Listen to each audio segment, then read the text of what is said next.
帶你2日遊盡釜山10個點。朝早食完早餐就先去坐海雲台 Sky Capsule， 由美浦搭到青沙浦，車站可以睇到海濱列車經過。用釜山 Pass 可以換到 Blue Light Train 嘅 ticket， 由青沙浦搭到松亭。去到 Sky 呢，你可以玩2次滑車或者1次嘅高空飛索。回程由松亭直接搭返去美浦，記得留意列車嘅時間。用釜山 Pass 可以坐遊艇出海1小時，沿路會經過廣安里大橋。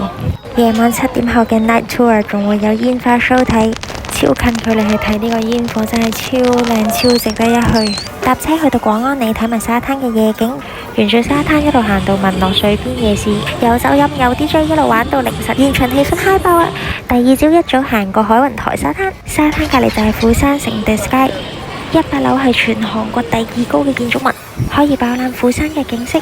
行完觀景台記得去埋世界最高嘅沙不時飲分嘅咖啡。下午我哋就搭車去到金川文化區，釜山 Pass 可以着韓服1小時，10個點都超值得一去。我哋下次見，拜拜。